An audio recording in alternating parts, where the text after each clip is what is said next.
Bonjour à tous et bienvenue à ce point hebdo sur les matières premières et les fondamentaux. Nous sommes le mercredi 28 avril 2021. Alors aujourd'hui, nous allons nous allons débuter comme à notre habitude par le pétrole. Nous allons enchaîner par la suite sur le cuivre, le café, le blé et nous allons très rapidement aborder le maïs. Alors nous pouvons donc commencer, comme à notre habitude, par le pétrole. On va notamment parler d'un point de vue graphique du pétrole WT. Alors quels sont les points importants? Tout d'abord, il faut savoir que le comité technique de l'OPEP+ a revu à la hausse ses prévisions de demande pour 2021, ce qui a permis au pétrole de repartir en territoire positif. La reprise de la demande cette année devrait atteindre 6 millions de barils par jour contre 5,6 millions de barils par jour prévus précédemment. Selon l'OPEP+, les stocks mondiaux supplémentaires résultant de l'offre excédentaire de l'année dernière seront réduits d'ici la fin du deuxième trimestre 2021. Alors on verra quelle baisse des stocks il faudrait pour cela, quelle baisse hebdomadaire.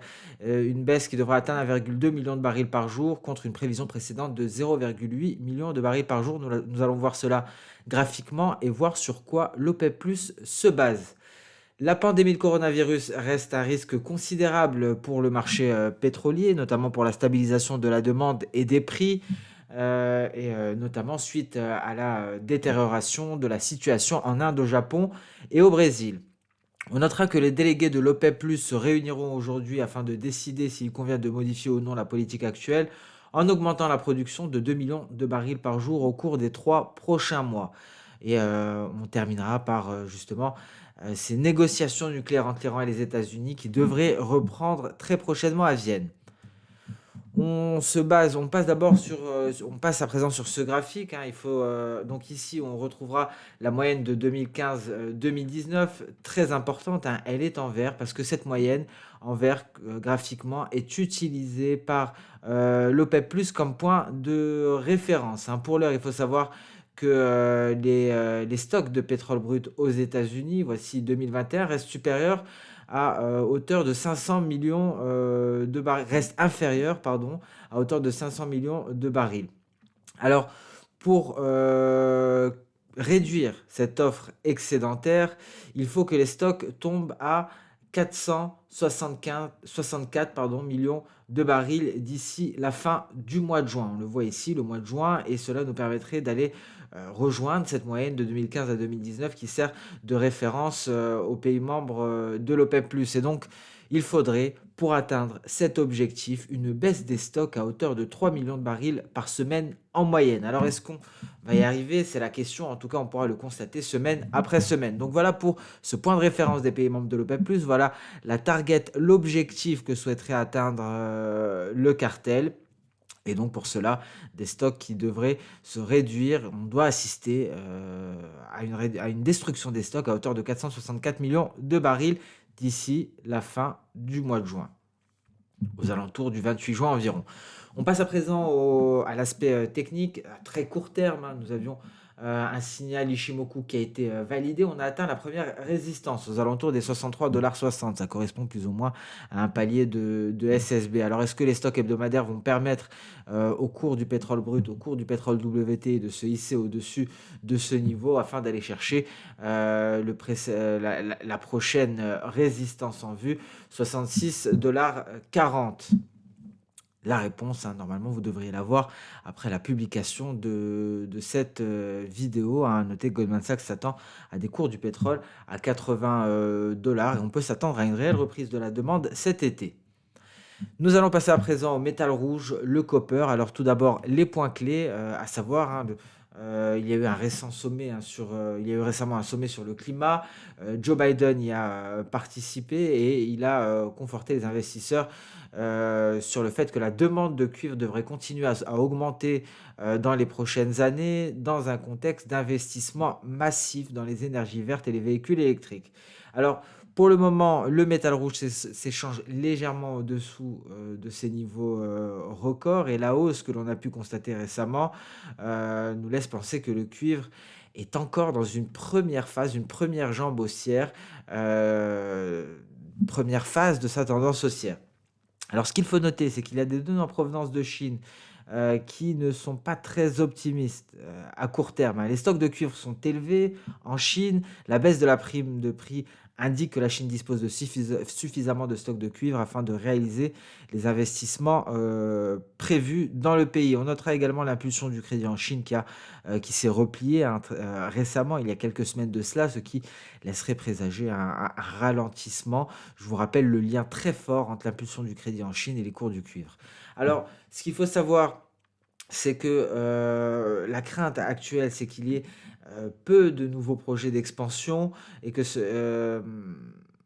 et que cela entraîne un déficit sur le marché du cuivre lorsque les investissements verts exploseront. Et donc, il y aura un fort retour de la demande à ce moment-là, ce qui pourrait créer un déficit. C'est la crainte et cela sera très certainement aussi pour le métal rouge. À présent, on s'intéresse aux stocks. Alors, les stocks que l'on retrouvera ici, tout d'abord en jaune et on retrouve les cours du cuivre en blanc. Les stocks sont en axe inversé, c'est-à-dire plus on se replie, plus cette courbe se replie, plus cela indique une hausse des stocks. Et on peut voir que justement ces stocks de cuivre ont augmenté considérablement depuis les 2 derniers mois. Alors, et pour cause, la Chine, qui a, donc, c'est la cause directe, pardon, c'est la Chine. Les importations chinoises sont très importantes pour le marché du cuivre et afin, donc, d'anticiper une poursuite haussière.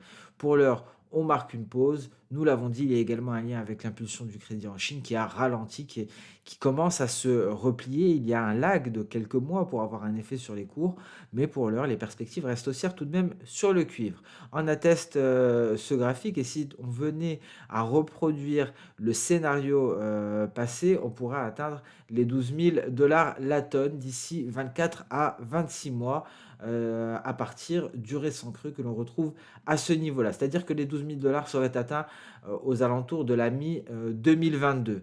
Mais ce qu'il faut savoir, c'est qu'à l'époque, en 2008-2011, car on se base bien sur cette période, nous avions un dollar américain qui était relativement faible, ce qui a permis de soutenir les cours du cuivre. À l'heure actuelle, le dollar américain reste haut en termes historiques. Donc voilà pour les cours du cuivre d'un point de vue technique. Nous allons passer à présent au café. Le café que nous n'avons pas suffisamment abordé dernièrement. Quels sont les différents points, les points clés? Tout d'abord, il faut savoir qu'il y a des craintes météorologiques au Brésil seulement, ce qui propulse les cours du café et du sucre à la hausse. Par contre, ce qu'il faut savoir, c'est que les conditions météorologiques sont très bonnes en Amérique centrale et au Vietnam. Alors, on peut constater certaines similitudes entre le repli de 2019 à 2020 et celui de 2005. Nous avions eu par la suite une cassure des 145 cents la livre, et c'est ce qui pourrait signaler un renversement de tendance à l'heure actuelle. C'est un niveau qui correspond au retracement de Fibonacci à 61,8%. Nous allons le voir graphiquement. Et à noter que donc il y a deux visions qui s'opposent à l'heure actuelle. Il y a des mauvaises perspectives météorologiques au Brésil. Cependant, la récolte de cette année devrait être plus que satisfaisante, ce qui pourrait limiter le potentiel de hausse future des prix. Cependant, les dealers de café, les négociants en café, eux, s'attendent à ce que les récoltes soient légèrement inférieures cette année. Et parallèlement, on aurait une demande aux États-Unis et en Europe qui devrait augmenter en raison de la réouverture des bars et des restaurants. Je vous rappelle que le café avait très largement souffert des mesures de confinement et des fermetures des bars et des restaurants. Cela avait créé une nette baisse de la demande. Et donc, c'est pour ça que nous avons eu des cours du café extrêmement bas. Donc, deux visions qui s'opposent. D'un côté, des perspectives météorologiques au Brésil qui sont mauvaises, mais des récoltes qui devraient être conséquentes. Mais les négociants en café n'ont pas la même vision. Selon eux, les récoltes devraient être inférieures cette année en se basant donc sur les années précédentes. Et ça pourrait créer donc une certaine tension face à un retour conséquent de la demande, et ce malgré des perspectives, malgré des récoltes attendues très satisfaisantes. Le réal brésilien de son côté reste faible, et cela incite donc, on avait parlé de ce phénomène lorsque l'on parlait notamment, il me semble, du sucre, ça incite les producteurs de café brésiliens à augmenter leurs exportations, et donc ils profitent justement de cette faiblesse du réal brésilien, et donc qui afin d'avoir des dollars américains, si je puis dire, de vendre un maximum, d'exporter un maximum leur production. Alors, on passe à présent au niveau de stock. Ce que l'on peut voir, c'est que ces stocks ont considérablement augmenté. Ils sont représentés ici en jaune, encore une fois, comme d'habitude, en axe inversé. Donc, un repli veut dire une hausse des stocks et donc une hausse des stocks qui devrait se poursuivre, hein. On peut voir ici hein, clairement l'impact de la pandémie de coronavirus sur les stocks. Cette hausse, justement, s'est amorcée depuis les premiers confinements. Alors, ce qu'il faut savoir tout de même, c'est que précédemment, vous voyez par exemple ici, lorsque nous avons eu une hausse des stocks, ou encore ici, plus bas en blanc, on retrouve les cours du café. Il n'y a jamais eu d'augmentation des stocks qui s'est accompagnée d'une tendance haussière des prix. Vous voyez, augmentation des stocks, baisse des prix. Augmentation des stocks, baisse des prix. Augmentation des stocks, hausse temporaire des prix. Alors, est-ce que nous allons assister à un scénario inédit? En tout cas, par le passé, ça ne s'est jamais produit, mais nous sommes dans une configuration assez particulière car on va avoir une réelle augmentation de la demande qui pourrait permettre de soutenir la hausse, du café et donc pourrait, malgré cette hausse des stocks qui s'accompagne d'une hausse actuelle des cours, réduire considérablement les stocks. Donc c'est vraiment l'espoir pour ce marché-là, l'espoir d'une tendance haussière de long terme, c'est la reprise de la demande avec la réouverture des bars et des cafés. D'un point de vue technique, nous faisons face actuellement à une résistance clé, le retracement en données hebdomadaires, le retracement de Fibonacci à 61,8% en se basant sur ce repli. On va zoomer un peu plus hein, sur ce graphique pour y voir plus clair. Et si on parvenait à clôturer en fin de semaine au-dessus de ce niveau, la prochaine cible serait à 78,6%. Ce serait la prochaine résistance à aller chercher et le support le plus proche se trouve à 130 cents la livre. Alors on zoome un petit peu ici, on a tout de même, on a envie donc de poursuivre vers les 78,6%, tout dépendra de la clôture hebdomadaire et on a une projection de soda à 160 cents la livre.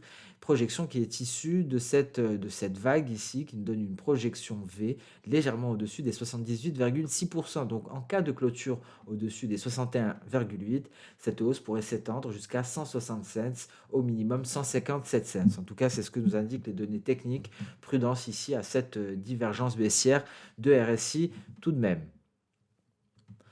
On passe à présent au blé, donc pas mal de matières premières agricoles aujourd'hui parce qu'on va terminer par le graphique, celui que l'on aborde pratiquement chaque semaine, graphique mensuel sur le maïs. Tout d'abord le blé, les points clés. Nous avons des données concernant le blé d'hiver qui se développe pardon, à un rythme inférieur à la moyenne aux États-Unis. 17% des cultures plantées ont germé contre 20% en 2020 et 23% sur la moyenne de 5 ans. Alors d'un point de vue, ça c'était du point de vue du développement du blé, d'un point de vue de qualité de ce blé d'hiver, il semble également inférieur aux années précédentes. Alors le blé d'excellente et de bonne qualité représente 49% de la récolte contre 53% en 2020 et 54% sur les 5 dernières années en moyenne. La Chine, de son côté, prévoit d'augmenter ses importations de blé et de riz. Pourquoi? Car le maïs est devenu beaucoup trop élevé. Les prix du maïs sont trop élevés. Il y a également des dernières données aux États-Unis qui montrent une hausse des exportations, ce qui pourrait conduire à un drainage des stocks américains. Cette hausse des exportations aux États-Unis, bien entendu, est due à la hausse d'importations en provenance d'importations chinoises. Alors concrètement, d'un point de vue météorologique, la récolte de blé de cette année est très incertaine, hein, étant donné qu'il y aura un temps sec en Europe, ce qui est un facteur haussier pour les cours du blé. D'un autre côté, concernant le maïs et le soja, c'est la sécheresse au Brésil et en Argentine qui pourrait être un facteur de hausse des cours. Alors, nous allons nous intéresser à présent à ce graphique. Ce qu'il faut savoir, ce que l'on peut en retirer, c'est que nous aurons des récoltes, nous avons une qualité des récoltes qui s'est détériorée depuis le début de cette saison. On a pu le voir précédemment en faisant un comparatif avec l'année 2020, mais également la moyenne sur 5 ans. La qualité n'est pas au rendez-vous également, mais elle reste tout de même élevée en termes historiques, hein, si on ne se base pas seulement sur les 5 dernières années, on peut le constater. Et donc, on risque d'avoir une production aux États-Unis qui est limitée et effectivement, les conditions météorologiques devraient favoriser la hausse des prix. Donc, concrètement, le blé semble être le plus intéressant parmi les céréales. Les céréales, lorsque je parle de céréales, je pense bien entendu au maïs, au soja, au blé et donc toutes ces matières premières agricoles qui sont considérées comme des céréales. Je pense que le mieux, le plus prometteur serait éventuellement le blé. Malgré une hausse considérable des cours du maïs, le maïs pourrait perdre un peu de son élan. Et on va le voir justement d'un point de vue graphique. En tout cas, concernant le blé, d'un point de vue graphique, c'est très prometteur, hein. Le blé est sorti de son règne. C'est un graphique ici mensuel. Et on le voit ici hein, précédemment, une telle sortie de range a abouti à une hausse considérable des cours, hein. Et d'ailleurs, on peut le noter, il y a une extrême volatilité à l'heure actuelle. Nous avons tout de même un positionnement qui n'est pas très élevé, on peut le voir ici sur le rapport du COT, mais nous sommes tout de même d'un point de vue des cours sur un plus haut qui date de février 2013. Alors, le prochain niveau de résistance peut être trouvé aux alentours des 820 cents, le boisseau, c'est le retracement de Fibonacci à 78,6%. Et un scénario, si on venait à répliquer le précédent scénario ici, on pourrait assister à éventuellement un repli de court terme avant une nette hausse. Et d'ailleurs, je vous renvoie aux précédentes vidéos, matières premières et fondamentaux. On avait parlé de l'offre et de la demande. Et donc, toutes ces hypothèses que l'on avait posées précédemment semblent se confirmer peu à peu. Donc, je pense que le blé est une matière première agricole très prometteuse, hein, on l'a vu d'un point de vue fondamental. En tout cas, il y a certaines données qui pourraient limiter les hausses, que ce soit sur le café ou que ce soit sur le maïs. Nous n'avons pas développé le soja cette fois-ci, mais en tout cas, le blé présente des perspectives fondamentales très avantageuses, extrêmement haussières, et d'un point de vue technique, cela semble se confirmer en tout cas. Concernant le maïs, vous voyez ici cette résistance, une résistance que l'on avait abordée, ce retracement de Fibonacci de 61,8%. Encore une fois, nous sommes en mensuel. Alors certes, il y a encore de la marge à la hausse si on venait à répliquer les précédents scénarios aussi, mais en tout cas, on fait face à une forte résistance à l'heure actuelle. Ce sera également la clôture mensuelle à la fin de la semaine. Il sera très intéressant de voir si on parvient à clôturer au-dessus des 61,8%. Si ce n'est pas le cas, cela viendrait confirmer l'avantage qu'a le blé sur le maïs. On notera que la Chine se détourne peu à peu du maïs, étant donné les cours élevés, et souhaite davantage se concentrer sur d'autres matières premières agricoles. Donc, d'un point de vue technique, encore une fois, le maïs semble confirmer les données fondamentales et ces annonces également de la Chine. Et nous allons porter une attention toute particulière donc, aux matières premières agricoles au cours des prochaines semaines. On s'intéressera également, vous l'aurez compris comme d'habitude, au pétrole, hein, notamment face à ces prévisions de Goldman Sachs qui voient un pétrole aux alentours des 80 $ le baril dans les prochains mois.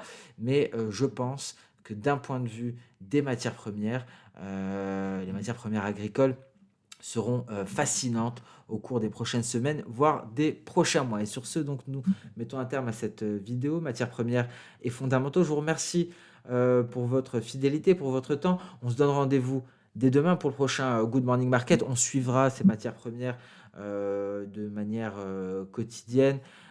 Car comme on a pu le voir, hein, il y a des pics haussiers extrêmement violents et extrêmement intéressants à exploiter, surtout lorsqu'il y a des configurations techniques qui laissent présager des hausses et qui nous permettent donc d'en profiter dès le début. C'était le cas sur le blé. Nous l'avons suivi dès le début, hein, ce renversement haussier sur le blé. Je vous rappelle qu'il y avait une figure visible en données H4, en épaule, tête-épaule, inversée. Et depuis la ligne de coup, il y a eu une hausse considérable des cours. Donc c'est pour ça que je pense mettre un accent sur les matières premières agricoles lors des Good Morning Market à venir. Voilà pour cette conclusion. Je vous souhaite une très bonne fin de journée et je vous donne rendez-vous demain lors du prochain Good Morning Market. Au revoir.